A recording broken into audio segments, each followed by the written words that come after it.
Okay, welcome to Freestyle Day. All right, today is Saturday, the 17th.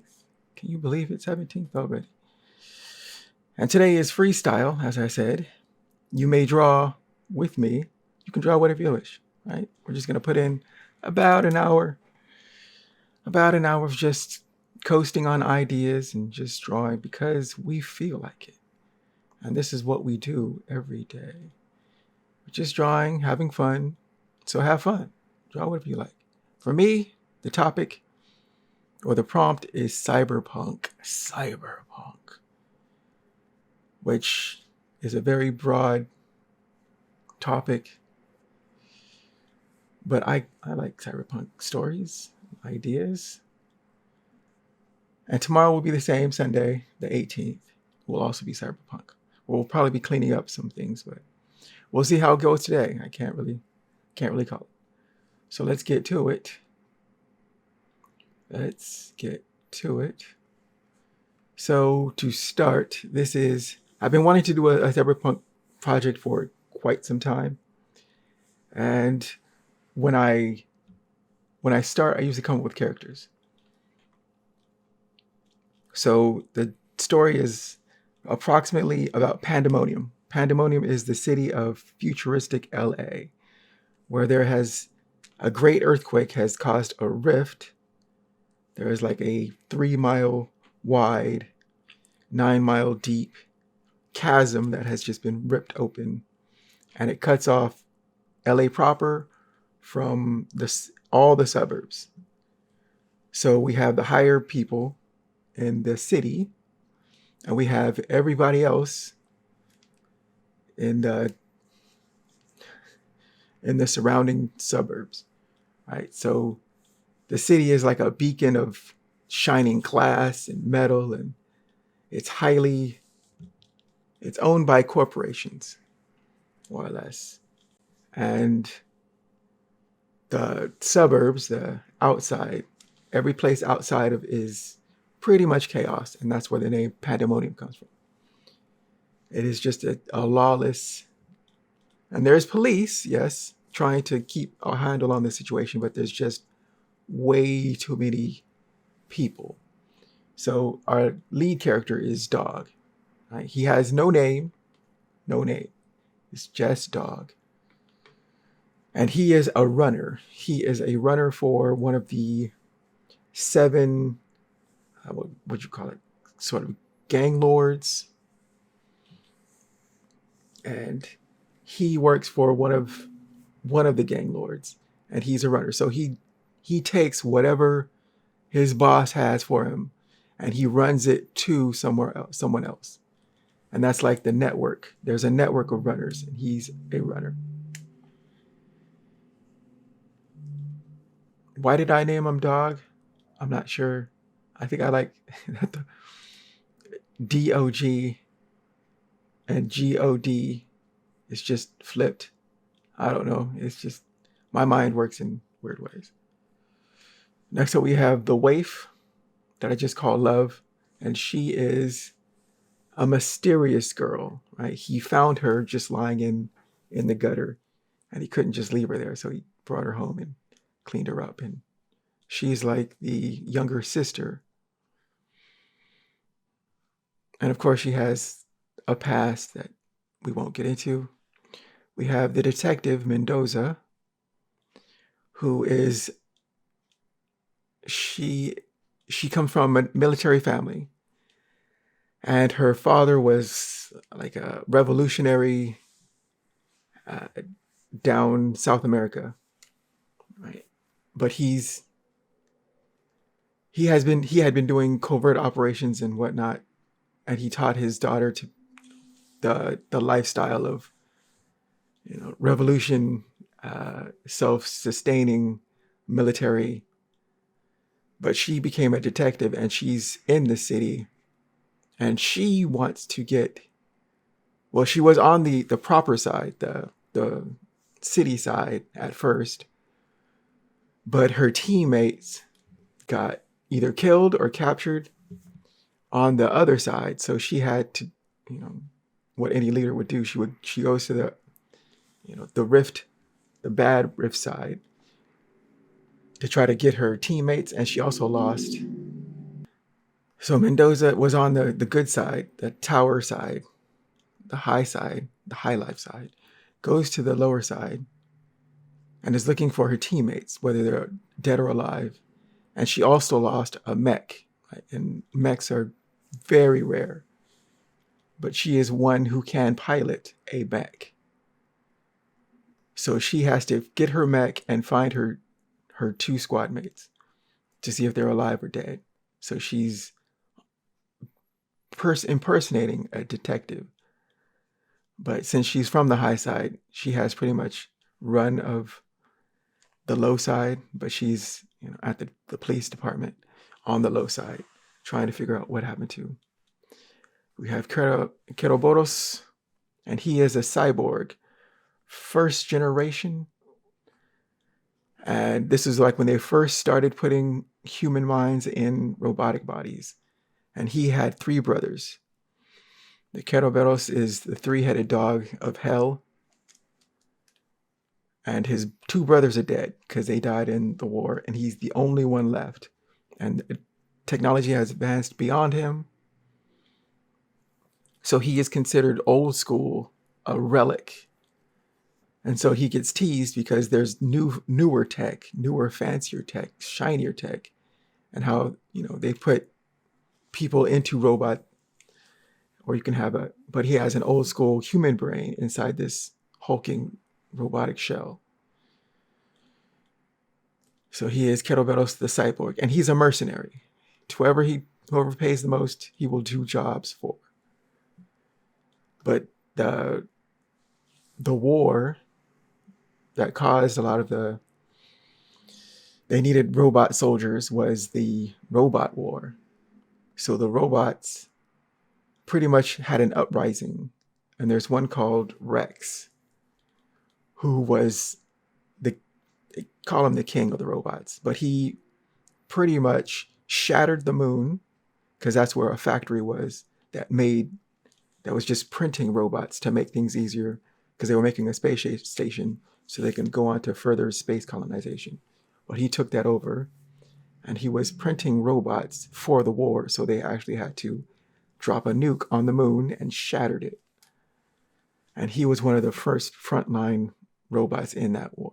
Well, cyborgs. His 2 brothers are dead, though. He's the only one left. Hidden is a derelict who stinks to high heavens. And he's a ghost in this world, right? Nobody knows what he looks like. He antisocial, and how he gets involved.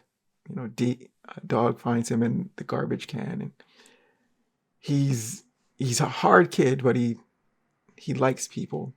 He wants to help, so he tries to help Hidden, and Hidden appreciates that, but still he keeps his distance. And the hackers are an elderly Asian couple, and the sun and the moon, right? Sun and moon. And they are looking for their daughter, who is being, they think, held by someone on the city side, the high tower side, the quote unquote royalty side. And so, but they're on the opposite Rift side, but they're looking for their daughter to find out what happened to her. And so he's the son, because he hacks in the daytime trying to find her. Then he goes to sleep, and his wife wakes up, and then she starts the hacking program to try to find out where their daughter is. So this is my cast, right? And I usually always start with either the story first or the cast first. But for you can start with whatever just jumpstarts the process. And these aren't great drawings. They're just what I first came up with. So it just be chicken scratch just to get out, okay. And then once you have your character set, your world set, then you try to figure out what the characters' personalities are, and then how they can play off of each other. So how would this young kid, who's a runner for some sort of bad people, but it's the only life he knows, how would he bounce off a person that doesn't know anything? A person who is undercover and who can kind of see through things, right? As a detective, she can kind of see the corruption and the underbelly, but she can't speak on it because she's not exactly from here, but she has a mission to do. Or Dog in Queroberos, who has seen war, and now he's on the fringes, right? But still, people need his services as a mercenary. And how he could even play off of somebody who's just a drifter, right? And he doesn't have any parents, right? His parents died in the Great Quake that caused the rift. So he's out here on his own, and he's just trying to survive. But when he finds the hackers, they kind of see him as, a kid, like a son or a daughter, and how all characters can play off of one another, right? What will their relationships be? And that's what I think about when I think about characters and story. You can come up with one or the other. It really doesn't matter, but whatever makes the story better, whatever definitions you need to find, right? Some of these are just taglines, right? Love, the waif, the detective, the cyborg, the hidden, the hackers, right? And how would they play off of each other? Now let's continue. So my first drawings of the dog, he's just between 8 and 13-year-old, right? And he knows he's not in the greatest situation. He's on the wrong side, right? There are very little opportunities. And how he came into contact with his boss, and how his boss has him now running shipments of whatever, either it's info, it could be contraband, whatever it is. He doesn't ask questions, you just run it. And then once he gets to the spot, he drops it off, and they might have, to give him something to run it back to his boss or to run it somewhere else, but he's just a runner. And there's legions of kids that run for these gangs or drug lords or whatever it is, right? You just do the job because you just have to survive. You just have to survive. So these are the first drawings that I did. So between 8 and 13. And this is, right, I was trying to figure out his look. And so it's a cyberpunk story. So I thought of, okay, what are future characters? Or what is his style? And so I was thinking of Storm when she had the frohawk, because he has a frohawk. And what was Storm is an X-Men member who cut her hair into the mohawk, and she was very punk at the time. And I was taking from that to try to figure out his look. I kind of like it, but it needs to be developed further. This is future Trunks from Dragon Ball Z. This is the outfit, right? Trunks had this outfit. And so he was from the future. And so I thought, okay, maybe he would wear something like that. And so I'm just adapting stories or outfits to try to come up with what does he wear. And this is Marty McFly's from Back to the Future. Marty McFly's future, his son, was wearing something like this. The jacket, and, right, the shoes. And so again, like the shoes from Trunks, I was like, I like those, right? High tops, kind of cool. And it's kind of athletic because he's a runner. That's his job. And I thought he could have a bag, but I thought in an area where crime is rampant, that's the first thing that's going to get jacked. So you have to kind of get whatever the contraband is or the info on your person so that you can, be discreet about it. So these are just ideas about how to develop his style. So I like this one, but I think he's too old for the between 8 and 13. This is a little bit too old. So I might take this and See if we can develop it further. And then sketches. Right? I like these. But these are like loose gesture sketches about the character. Right? Seated, walking down steps, seated. How would he behave? And those are all things you have to think of as a character designer. You're just building worlds, right? You have stories that you want to build worlds from. So first, let's start off with just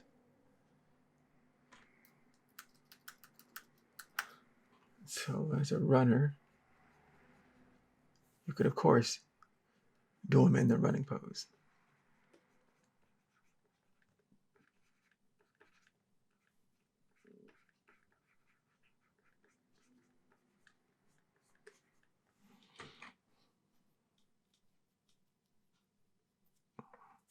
Or maybe I should have done some words.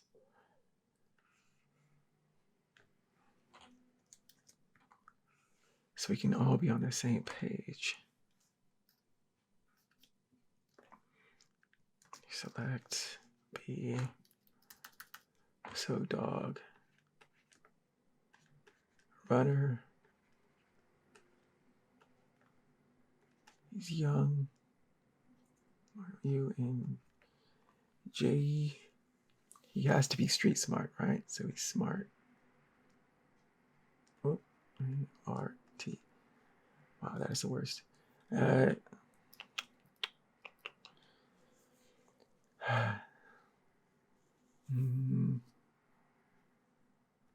Let's say overlooked.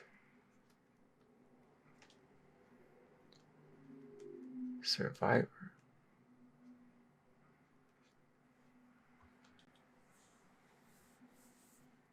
Right.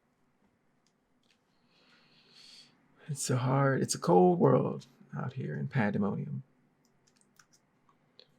So, and you have to be discreet in a way. Right? Discretion is key because you don't know. There has to be roving bands of people who rob and steal. But you're in this situation, but you have to be cool about it. Right? You don't want to attract the police, and you don't want to stand out as a target for, Right?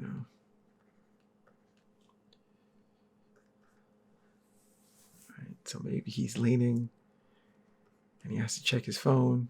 But in the future, would they have phones? I don't know.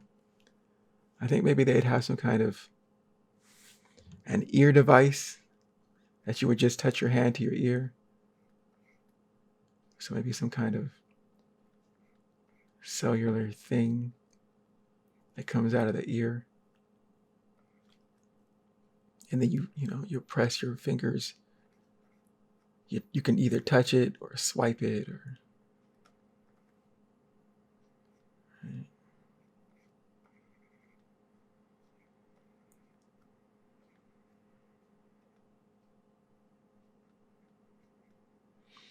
And maybe your boss has some kind of, hey, meet me at the shop. I got a job for you. He's like, okay.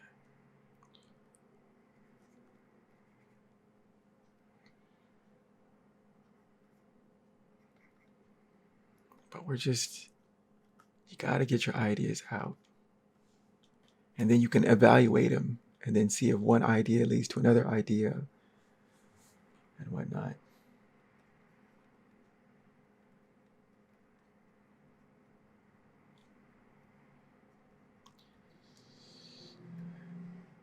Maybe seated.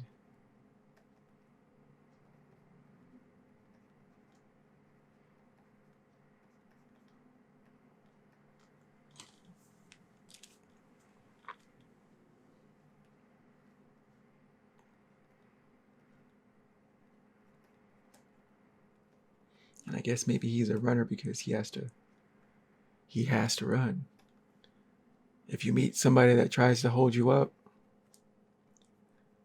right, you got to figure out a way. They can't get what you have, and you got to run. Well, you probably wouldn't have your hands up. You got to play it cool. It's like you have to assess the situation. This guy's got spikes. Maybe dressed like a lizard or something. He's part of the Iguana Boys. And yeah, what cyberpunk stories have body alterations, crazy neon lights. So one of the Iguana Boys is trying to hold our hero up, and he's like, "What are you talking about, man? I don't have anything." It's like, empty your pockets. It's like, what pockets? I don't know. But yeah. And he has this curly frohawk.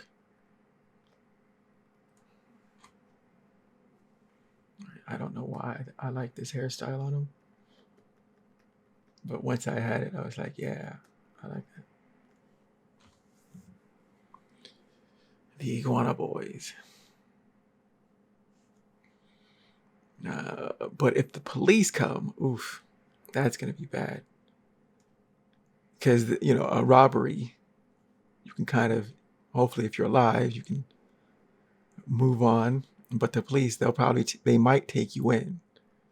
Right? So if the police come and they're high tech, I don't know. Levitating cars.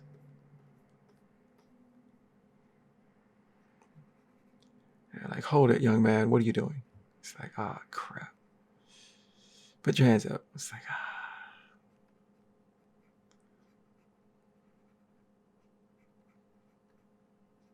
It's like, what? What are you messing with me for, man? I'm just going to pick up some Funyuns or something. I don't know. Yeah.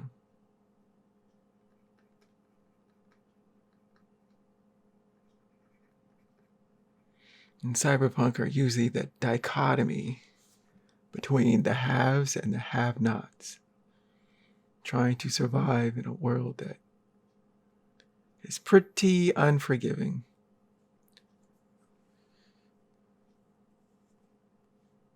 But we're just trying to flex our ideas. Also, so his house, right? We have the tower side, and this is where all the lights. This is like classic Hollywood, well lit, golden hopes and dreams. And then the rift is just a huge chasm.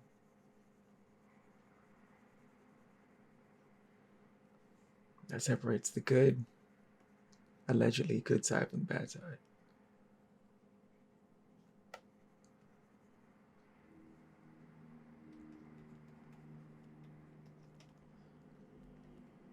So we have low houses, strife, and whatnot. I don't know what I'm drawing here. I guess this is part of it. There's fires and people raging all over the place. But yeah. Well, this side is heavily policed. We got these towers reaching to the sky. Are they scared about earthquakes? Heck yeah, but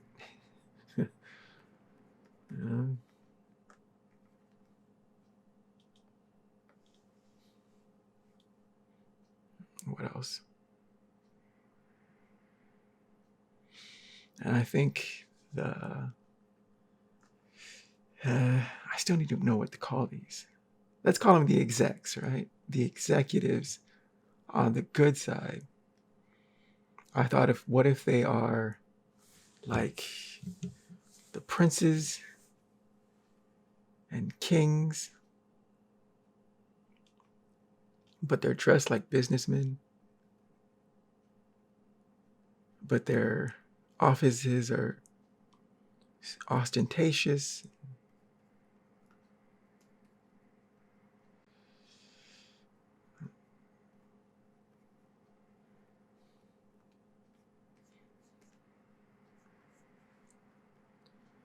They're very posh, very proper, but it's still cutthroat.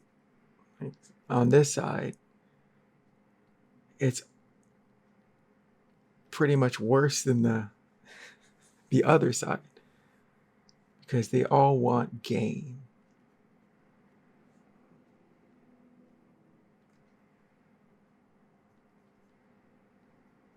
It's all gain on them.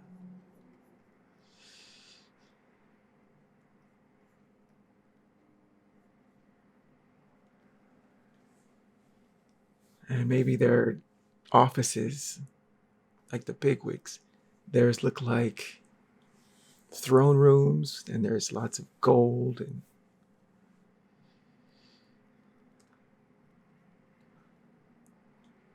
right? And then their data is all on hollow disks. So a hollow disk looks like the classic Halo.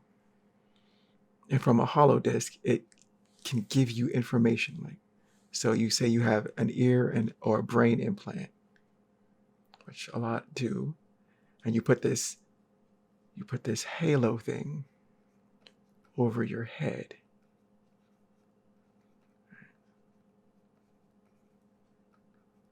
And it's almost like the internet.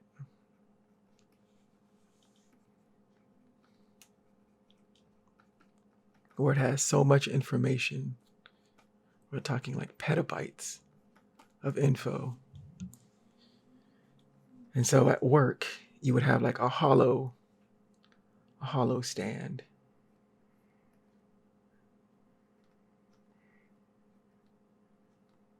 And this is their form of the internet.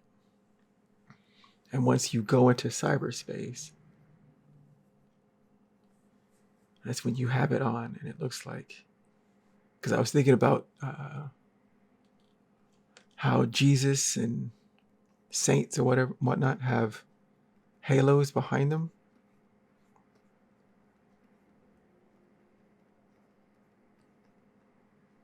And so halos, it's like a sign of divinity. And in ancient art, the halo was it was like the sun you were standing in front of the sun, right? But as the ages went on, and you can see this like in museums like the Uffizi in Florence, Italy, which again is a great museum, how the halo went from being flat behind Jesus to moving, right? It became like that until it was finally off the top of his head. And what I always thought was cool about ancient art is you could see the change. So it went from flat behind the head to semi until it was above the head. And I always thought, oh, that's pretty neat. And that just shows that inspiration from seemingly unrelated things can sometimes click in a story. And for me, this clicked in a story.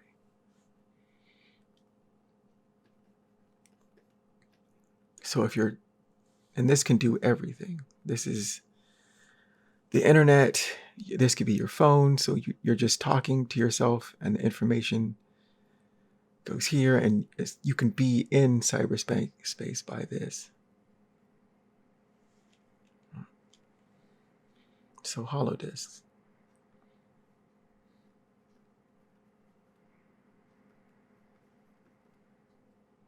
And it's very much it's only seen on the tower side, the executive side.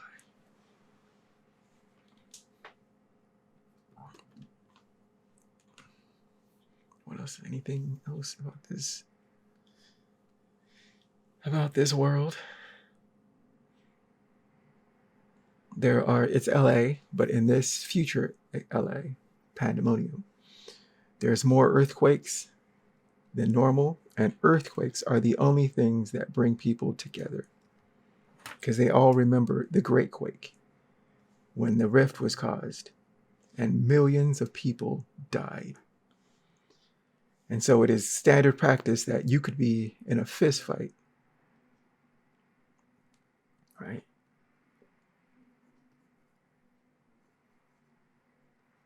You could be fighting about who knows what.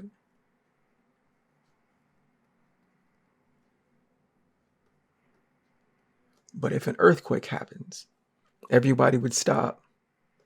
And if there was any trouble, any problems, it was the standard to help, right? You could be bitter enemies. But if you're in an elevator and an earthquake hits, and you're like, oh crap, this could be another big one or lead to another big one, they stop and help each other.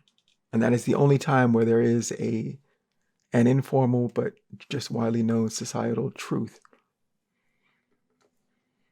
Because everybody had lost somebody in that great quake. But once, things settle down and they all look like in an earthquake, I don't know if anybody's from LA, but if in an earthquake, we always stop when an earthquake happens and we look up and we always wonder, is this the big one? Is it going to continue or is it going to stop? No matter what you're doing, watching TV, you're studying, you're at work, everybody stops and looks up as everybody's shaking. Your building's shaking, your car is shaking, and then once it subsides and you're like, okay, that wasn't bad. That was like a 4 point something. Not too bad. But this is just daily life, because the earthquakes have increased in number after the rift. And so everybody is scared to death that there will be another one of either equal or greater strength that'll just, like the myth has always been that, California would split off and then fall into the sea. And then as a story point, that's kind of what's happening, right? Where it's breaking off. And then devastation has you one quake away from falling into the sea. So you have to look out for everybody. Because we can have our differences. But, it's like, oh crap. That's nothing. But yeah, these are just all ideas. So now, did some gestures, some world, I don't know if you could call this world building, but we're riffing. So let's go to, see, I like his look here. He looks young. In a world full of older people, well, except for her. So I think I want this one. I want to redesign that one. So let's make a new layer. And all right, what's making him look older to me? Partially it's I figure maybe some larger eyes, maybe more cheekage, shorter maybe.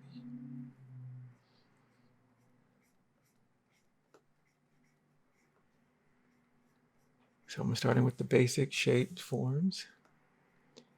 A thin neck. Well, he's got the slump shoulders. Rib cage. All right, this is his dominant leg, so let's make that. But I like that it's not dominant, like straight. Gives them that slightly slouched, loose look. Box for his waist, his hip.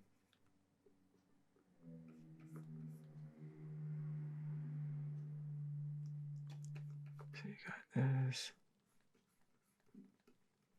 I do like the high tops, so that stays.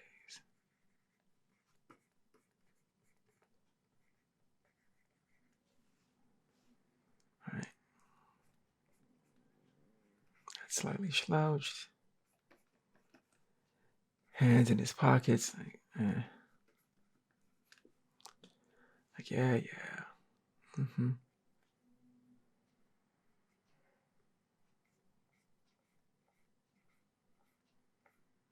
Let's have him looking slightly more down.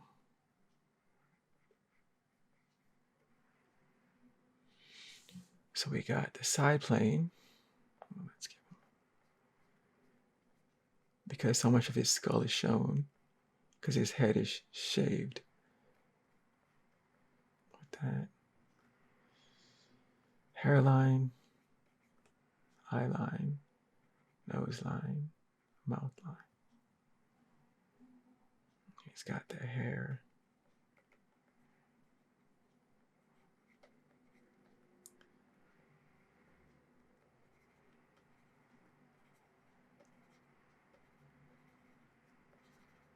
It's curly.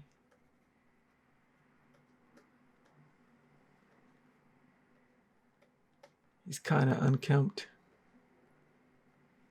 He's young. Right. So we got his neck, clavicle, his pec. Right. He's got this little bend.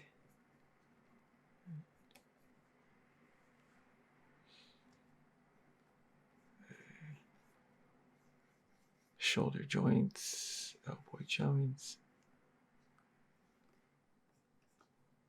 wrist joints, pockets.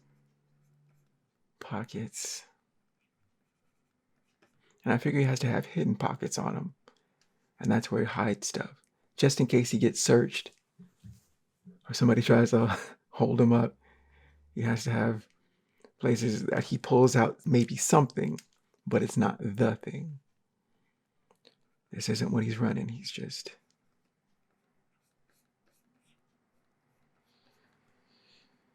And being young, he doesn't have much muscle. So he has to be smarter to avoid all the unfortunate stuff that could happen. Ankles. Right. We did the bone indications.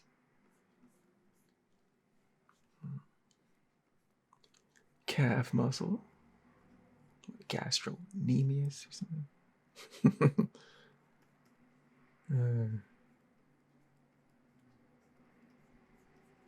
It's like, not today, sir. Not today.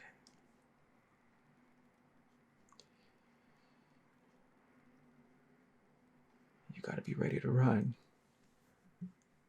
whenever. Right, and he's on call at all hours. If your boss says, "Hey, I got something for you to deliver," and it's 2:00 in the morning, you still got to do it, because you got to get paid. You got to get paid. If you don't work, you don't eat. And then, of course, being the city that it is, if you run it to another king, we'll call them underground kings, right? Gang, head of the gang, whatever gang it is, right? They could try to proposition you to working for them if you're a good runner. He's like, so is there loyalty? In a city like this, who are you loyal to? Is everybody out for themselves? And then how would that affect your mental, right? Can you trust anybody? Is it everybody for themselves? It's got these pockets. And this is just the loosest of, he has pockets on pockets on pockets.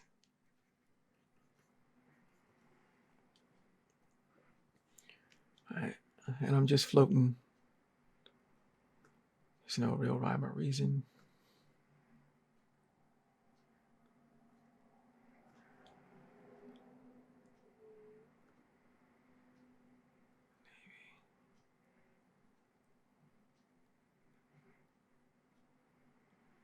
See, he has to act like he doesn't see anything or just blend in, but he sees everything. Because you never know when something weird's going to happen. And also because of the war with the robots. Because of the war with the robots, and they shattered the moon, there's a distrust and a dislike for all artificial robots of any kind on this side and on the other side.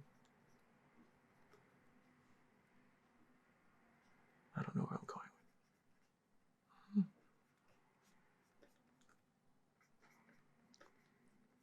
Marty McFly's jacket. Well, his son's jacket. Was it Marty Jr.?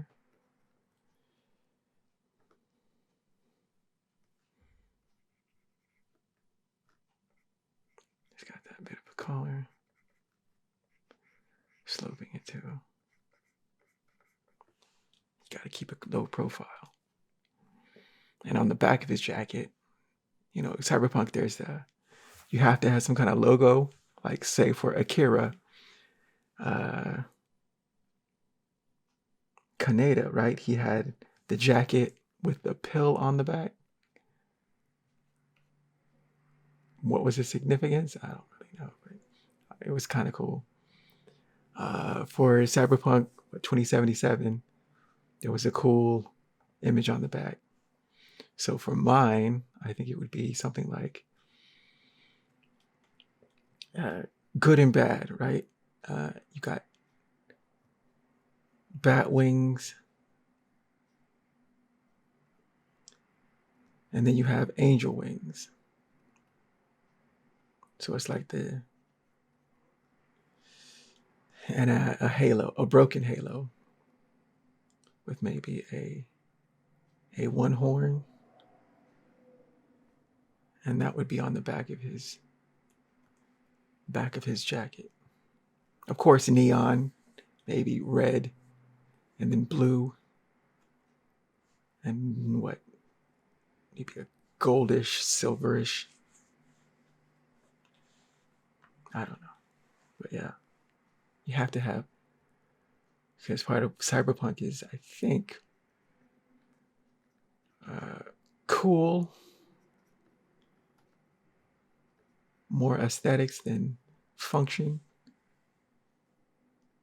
In his case, he has these high tops that he also has pockets in that can hide stuff. But he needs good shoes because he runs. This is like the first general pass, but we already had, because we already had an example. Right? So that made this easier because I'm already cribbing from something I already did. So sometimes I always keep old drawings just in case it sparks something that makes me want to, hey, I should go back to that, draw that. So sometimes you build your own library of, oh, that would be cool. So, all right, so we'll try to finish up this guy tomorrow. But the other thing I wanted to do was the Battle Angel Alita. Right? I am a big fan of Yukito Kishiro's work. I bought a lot of this in high school, I believe, in the 90s. And man, I think this is the first one. And the spine is broken.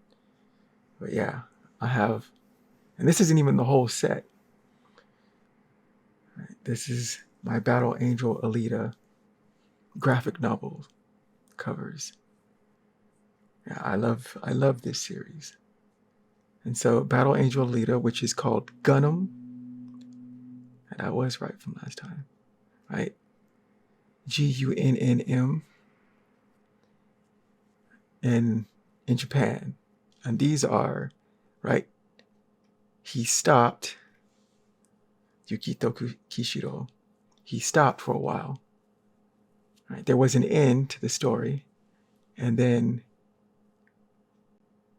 years later, I think it was like 10 plus years later, he started it up again. And so this was like the second phase. And you can tell his drawings had changed from, and this usually happens with artists. When you draw something a lot, and he drew this a lot, your style will change. So for today, I'm going to do some, I think whatever keeps you motivated to draw, just draw. If you like anime, just draw. Whatever series you enjoy, draw it. I used to be a big Dragon Ball fan, and I used to draw Dragon Ball, Naruto art, fan art in college, high school. Yeah. Whatever keeps you drawing, do it. I'm not one of those that, no, you can't draw fan art. No. If it's good to you, keep drawing. Just do it.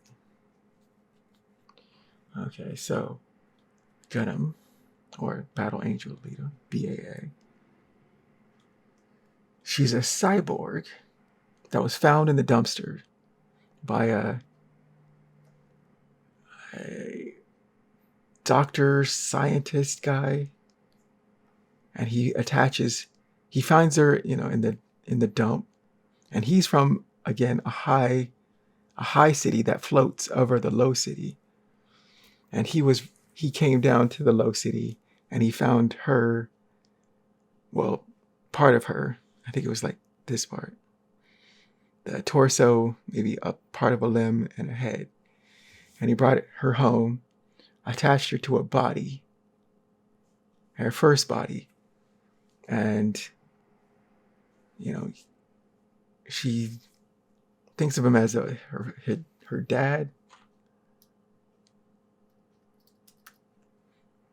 And then there's a lot of sad stories in here. And when I was reading them as I was young, I was like, wow, this is so different. The stories don't always have happy endings. And there's some melancholy, and it's very, I really like it. I really like it. And it was like that dark cyberpunk fantasy that was kind of cool,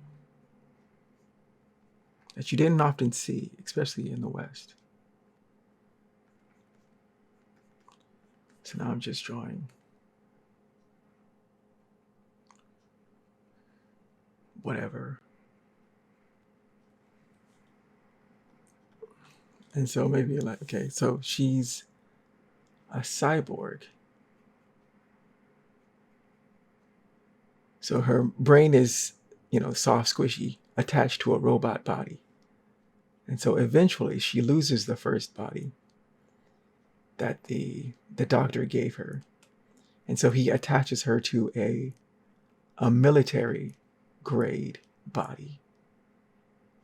And then she starts to remember that she was military trained, and she knew the Panzerkunst, which is a martial arts of this world. And she can pretty much stand on equal footing with almost any fighter. You know, she takes some losses, some pretty big losses, but she's a very strong fighter. So her military training with this military grade body makes her a devastating force. And she becomes a mercenary to help, because her doctor/father figure was a mercenary who's just trying to help people out, but he's not, or he's a better doctor or scientist than an actual mercenary. But he was trying. And so she becomes a mercenary. And it's about her stories. And they're really good. I quite enjoy them. There's lots of fluid motion. And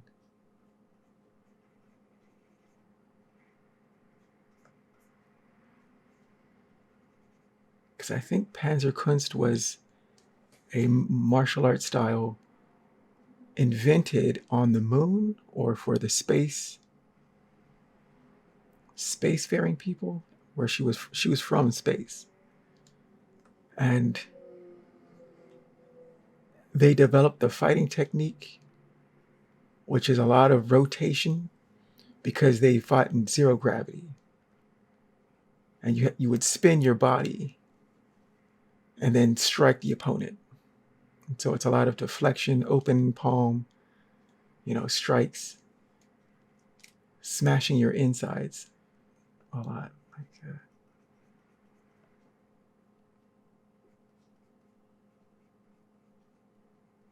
And just the imagination of all of this when I was a teenager was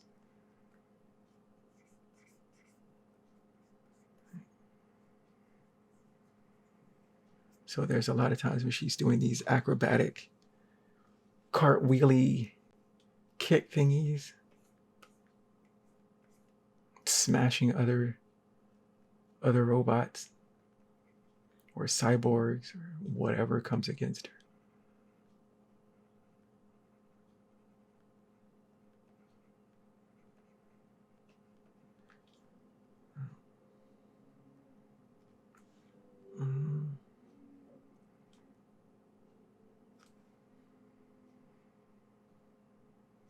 I also like that Battle Angel Alita, right? You can see an angel thing, wings. So maybe where she's looking more straight on. Maybe a slight fighting pose. But then there's like robotic wings coming off.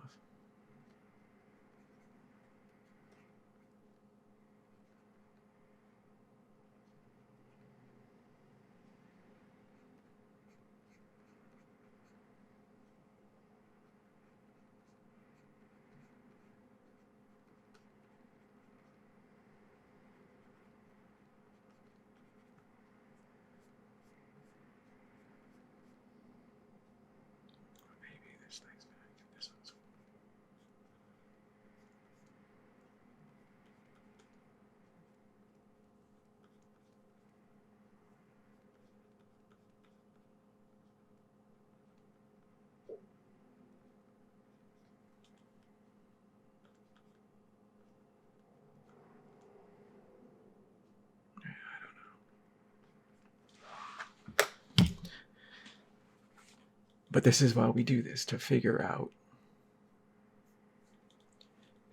where we want to go. She could be seated.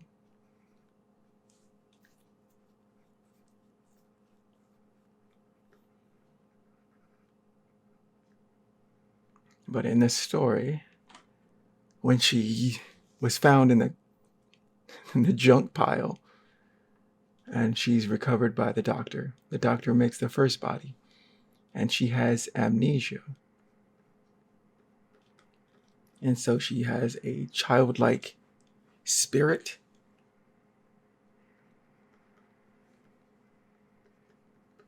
But as the story progresses, we figure that, wow, she was kind of devastating. She was a warrior, right? She wasn't some young kid. I wasn't across the legs, but no. She's young.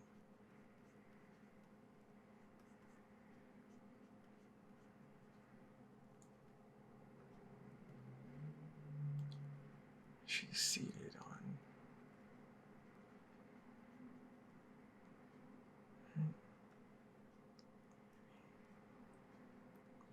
And here we have something that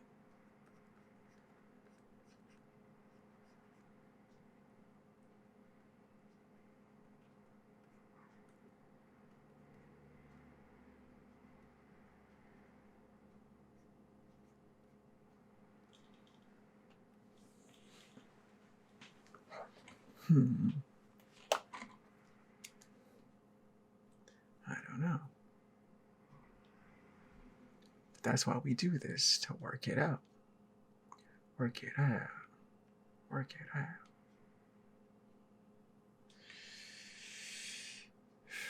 I hope your drawings are going well, my friend.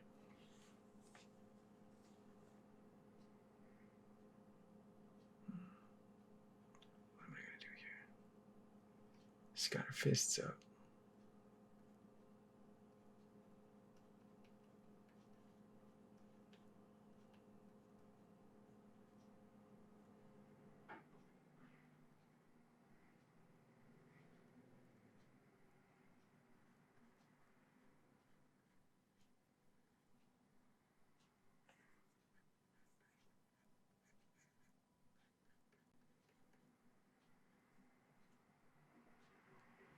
Do I want this leg out or do I want it back like this? Decisions. I don't know. Let's work on both of them. It could be like that. She could be an A.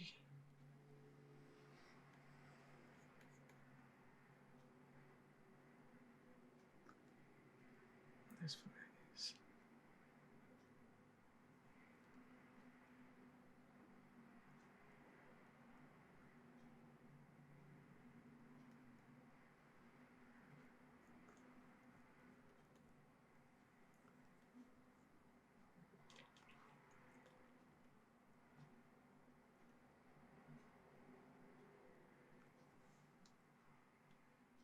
Do I want that? What do I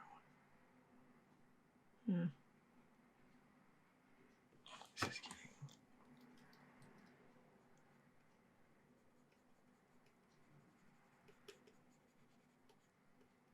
Sometimes you just keep going until it gets confusing. Let's try that once more. So she has her far side. Comes out.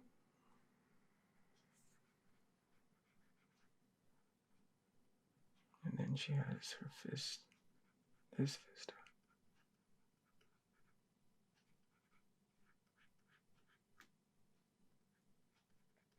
So maybe.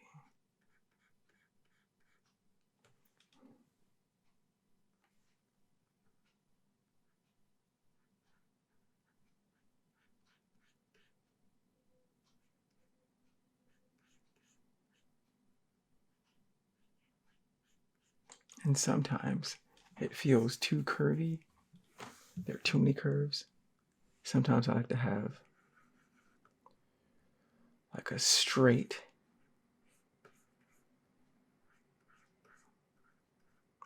and then a curve.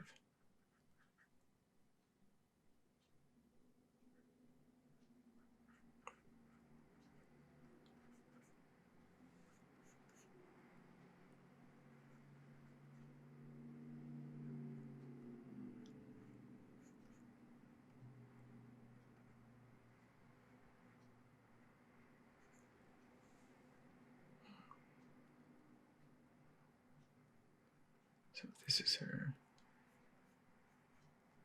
arm.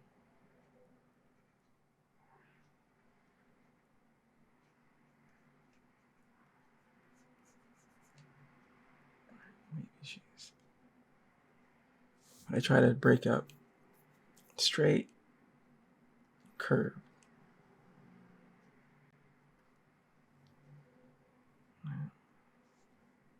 I don't know. I feel like when there's all curves, it gets, I don't know, weird. And I am not explaining that at all correctly. It's sometimes just more of a feeling, if that makes any sense. Sometimes I feel like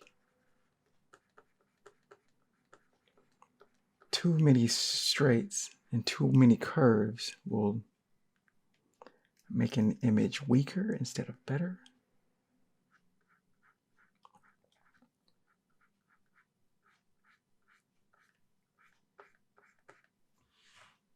So sometimes I try to have a balance between the straights and curves.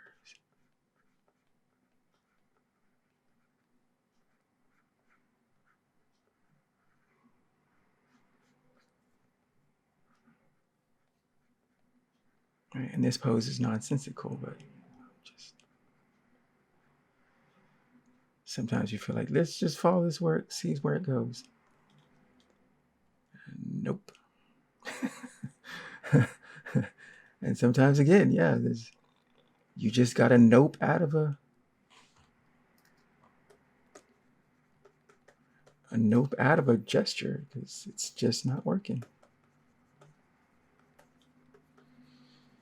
Sometimes you'll get it straight, and sometimes there can be a struggle.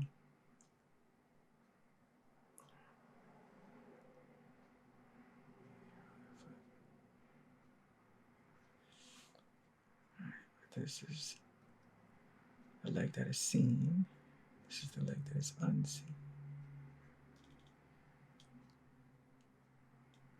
Or maybe she could be something like this.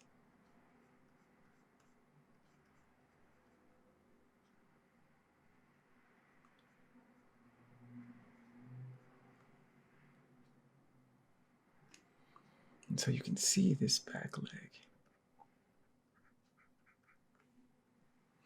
I kind of like that. I was just trying to do an example, but I kind of like that. Will it make a good illustration? I don't know. I'd have to blow it up and do some things to it.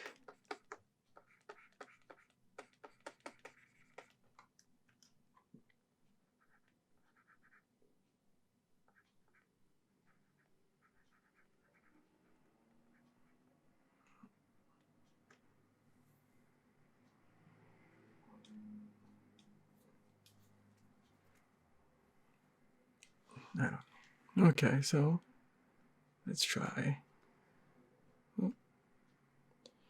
This is the newer works.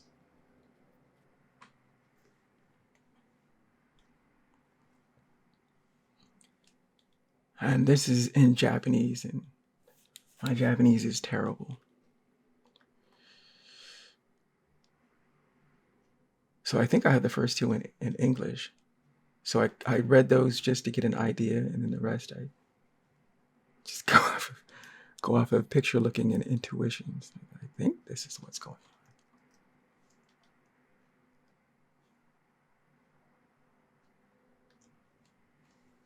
on. And this is iconic for her.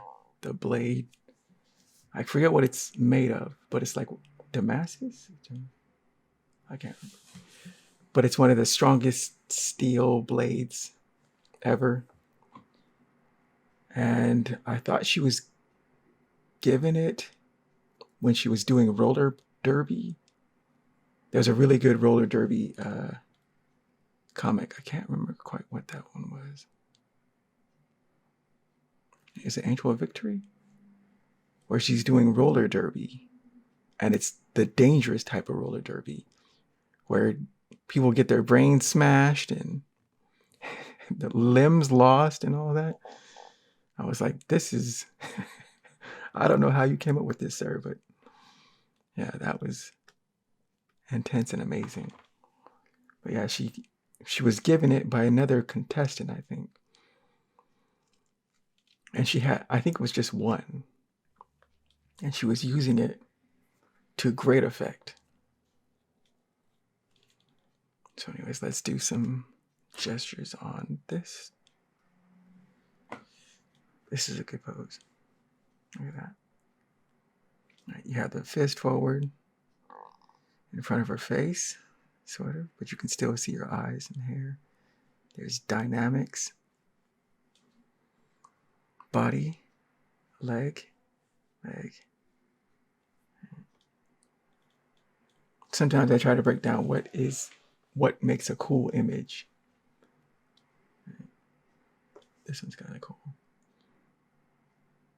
This one I like.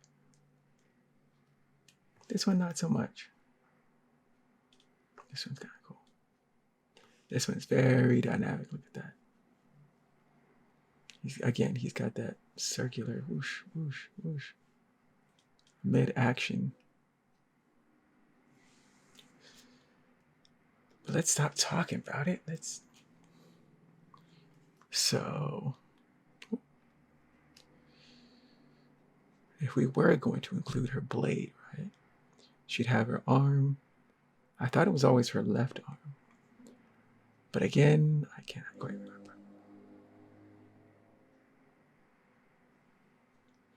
Yeah, I thought it was her left, but I can't quite remember. And the blade comes off the forearm. And so when she does strikes, so that might be a good.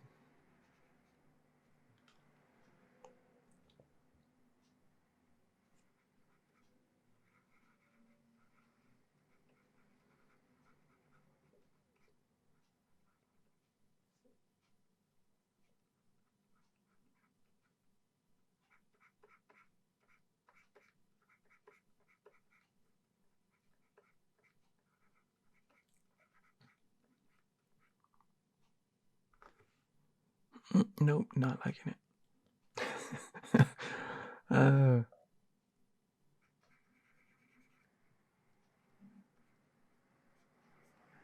Maybe she does have that. Something like that. Right. So.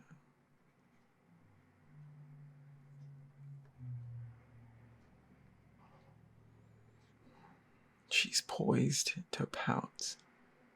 And let's say she has this arm slightly curved and the blade on this hand, this arm. Right, that's not bad. And this is just simple, right? Shoom, swoosh. Right. I like that one. What else? Let's see if we can, something like that, but less with the hand in the face. So let's say off slightly.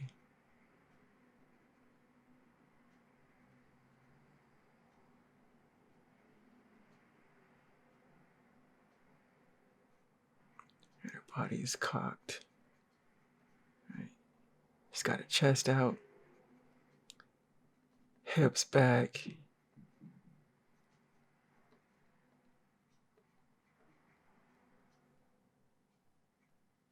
Maybe she has a more dominant leg.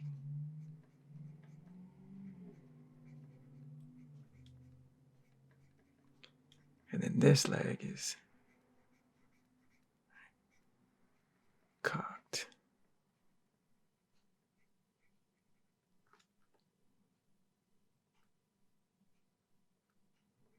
And she has her other hand. Right. Fingers up.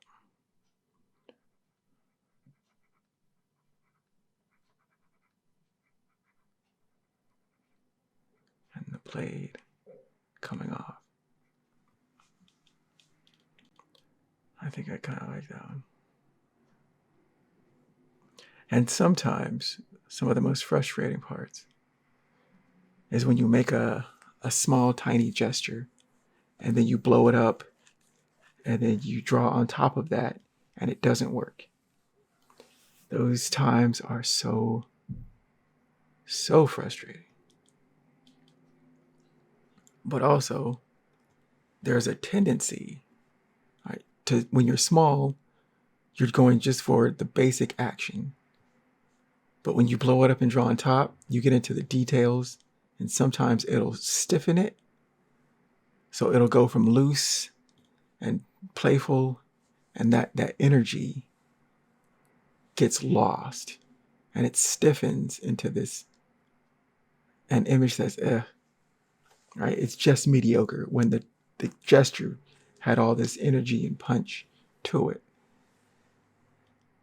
But that's just part of what comes with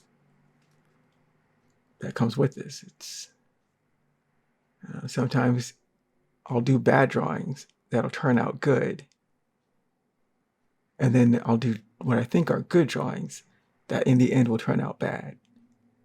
And that is a frustration that one has to go through. You just have to go, okay, that didn't work. So, or something about it wasn't clicking for me or something. Maybe it's the time. If you come back to it maybe a year later, 6 months later, 3 months, who knows? You might be able to improve it, but sometimes it's like just leave it in the past and move on.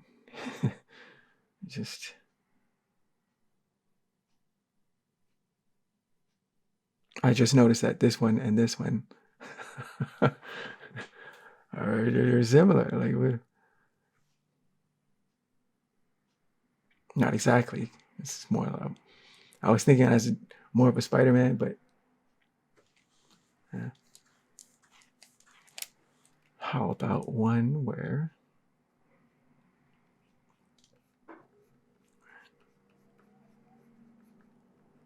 that's her leg. This is her.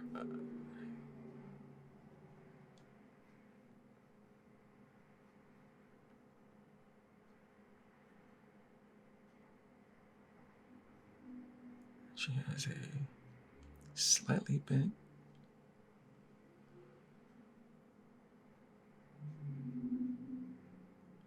So this is the hip. And then her leg is coming from the hip.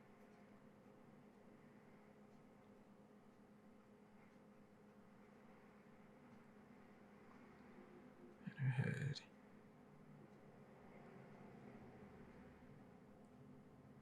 And her fist. And her weight carrying leg.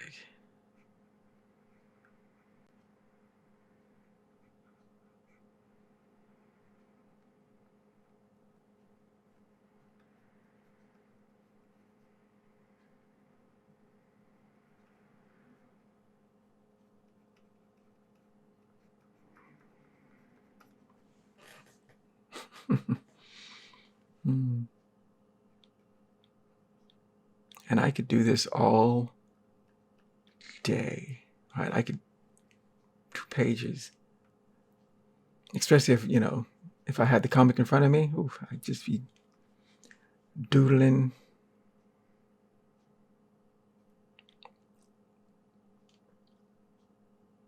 But if I had to select one,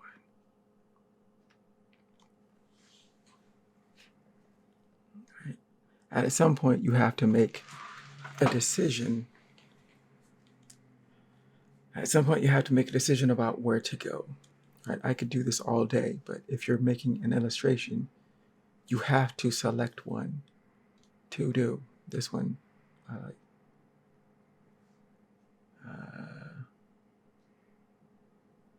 This one I like. And usually I try to give myself 3. But there's...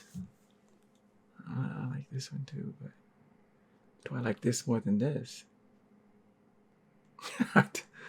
I kind of do. I kind of. Okay. So usually, yes, I go for 3. 1, 2, 3.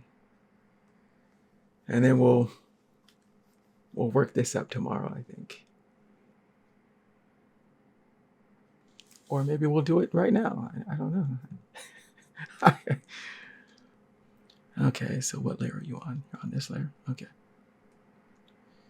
So let's take these two. Let's turn off this white layer. And let's fuse these two together. So I select the two. Command Shift E will merge these two into one layer. Okay. So there's that. And now let's duplicate this layer. So layer, duplicate layer. Okay. Drop that one, because I always keep, an unmessed with one. Remember that. Always keep and one that is your,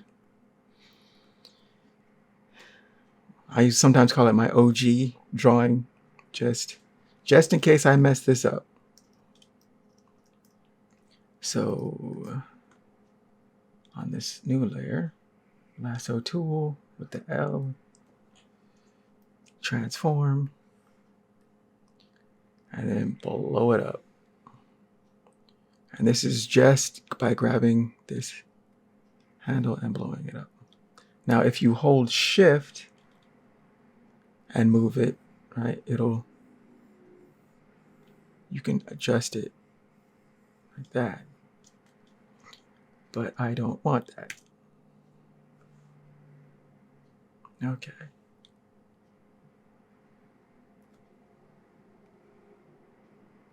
All right. Deselect. Take this and drop it back. V, 40%, 30%, 20%, 10%. Yeah, let's do 20. So V 20% or V2 for 20%. New layer. And again, we're starting back. All right, we like the overall, well, I do. I like that this, so maybe we'll go more like that. And then hip hop. So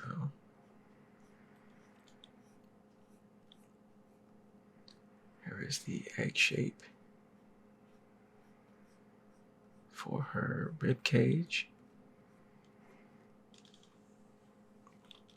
All right, these are the basic shapes. We have a neck. We're going to go for this. All right, there's this. There's this.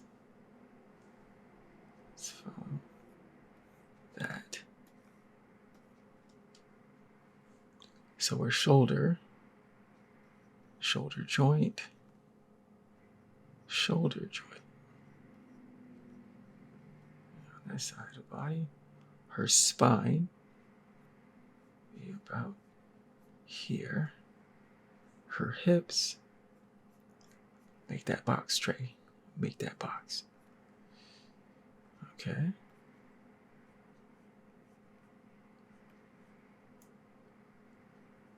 You gotta see through it. You gotta see through it. So there are her box hip.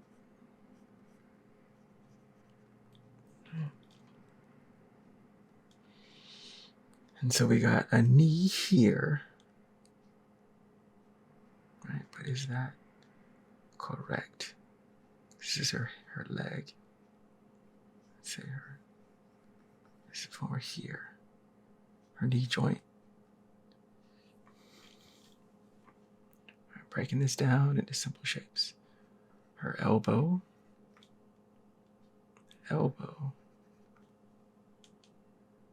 Wrist. And this is going to curve right inwards. So wrist. So shoulder. I think this is about too long, but so that. And then coming towards her wrist.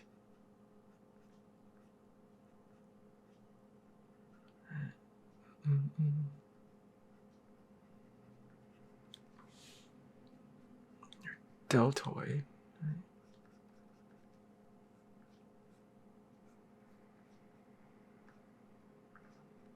She's bent. Her other leg is the one she's primarily. So knee, knee. This one goes back. So her ankle is somewhere around here. And her foot, make a wedge.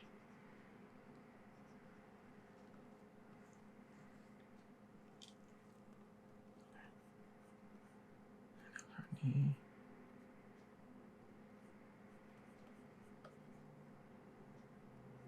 Go thigh to the kneecap. Thigh.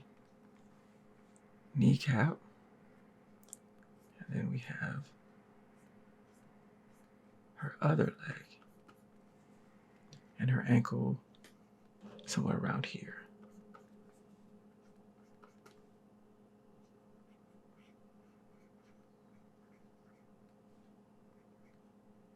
She's got her feet.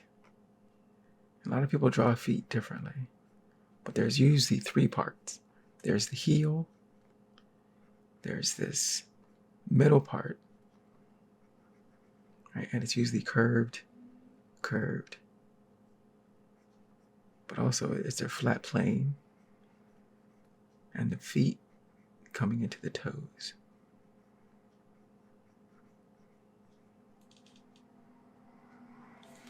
But it depends on who's doing the drawing. Okay, so we got this arm. So the pectoralis,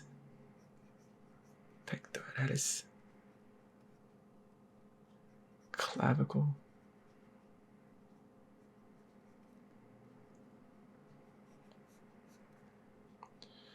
have the cylinders for arms,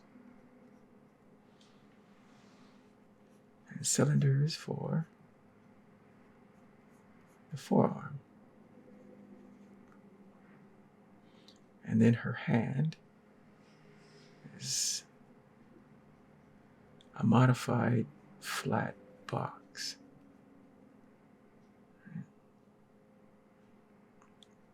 Is she going to be flat palm? Like this?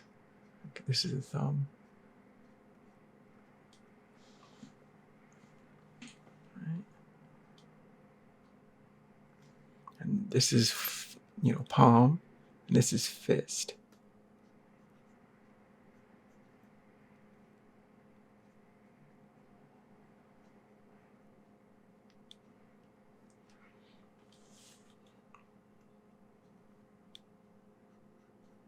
So her neck into the spine into her head.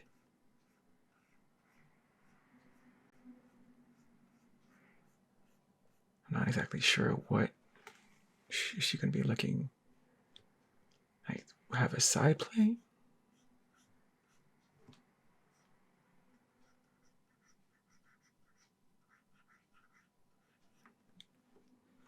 And this is her. Maybe?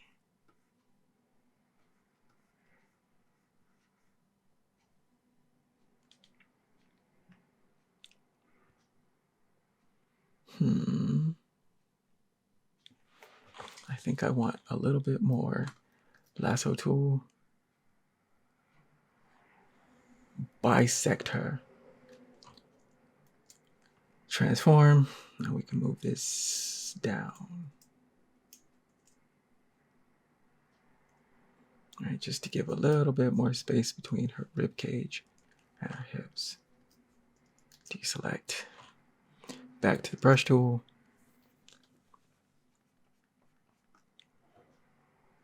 Right. And so we got the adductor. Wait, rectus. Why am I blanking now? I used to make fun of it too. Come on, Trey. You know this.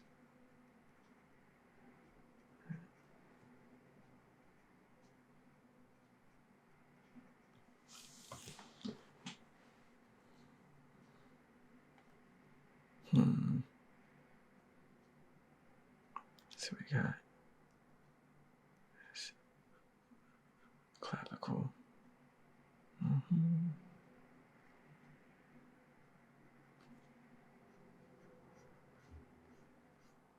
The deltoid. She has black hair. I don't know how I want to place that though. Do we want it dynamic?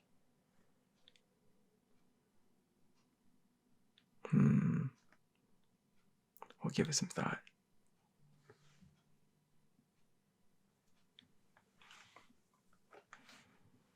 Do I want this arm like that? It looks kind of funky. So let's lasso tool.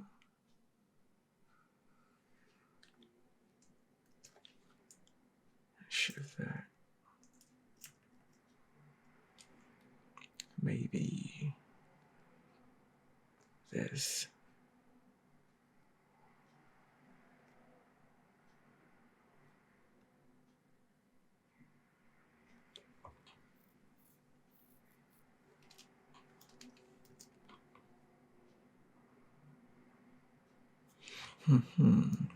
B for the brush tool.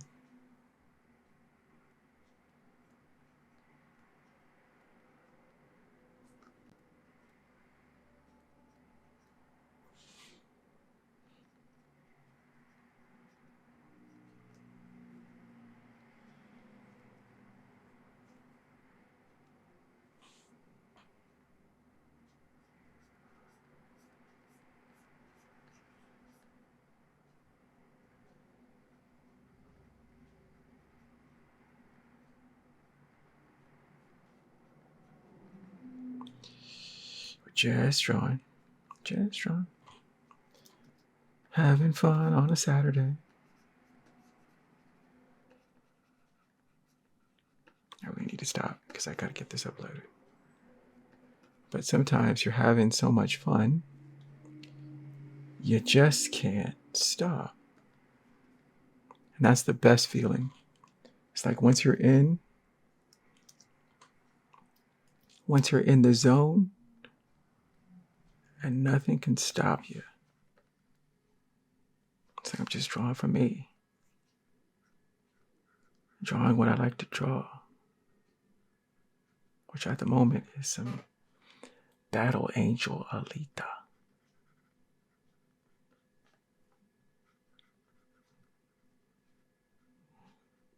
Okay. Got the radio brachialis.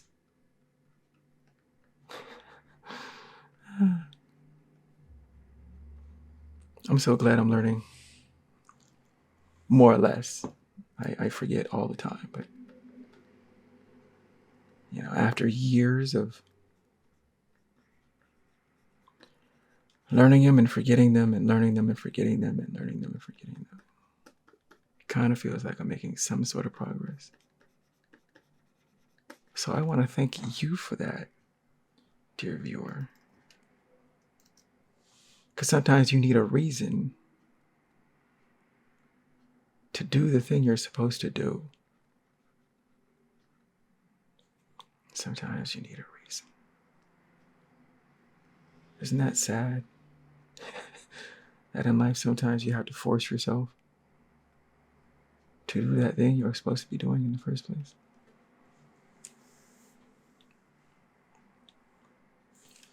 So yeah, stop, Trey, stop.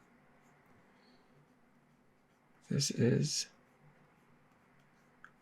what we'll be working on tomorrow. Still need to figure out that hair. She has a shortcut, but I think because this is a straight, I want the hair to be, some motion to it. But since this is a curve, that it wouldn't be so.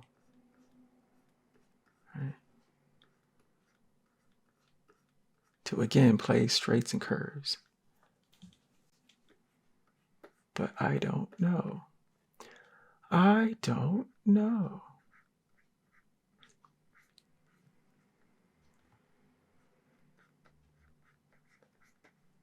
I will figure it out. I always tell myself that. Oh, Trey, you'll figure it out later. And sometimes later never comes. Oh, Trey, you'll figure it out later. Because that doesn't look like her hair at all. So we'll knock this back. This is 80% erasing strength.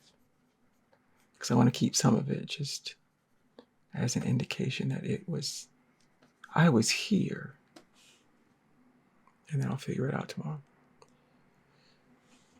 What am I doing? I need to put more of her face. So eye line, right? It's wrapping around her body. Her nose line. Her mouth line. Her hairline. Wrap that around her dome. Wrapping around, wrapping around. So her ears would be this side. Between her eye line and her nose line.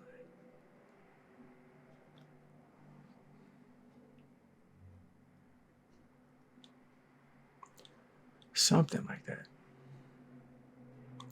And her hair will go into the hairline. Which we'll look at some reference tomorrow. So yes, that was Freestyle Saturday. Day 1. Stop it, Trey. Stop it. I can't. I love this stuff. Anyways, I'll see you tomorrow. Have a good Saturday. Take care. Bye-bye.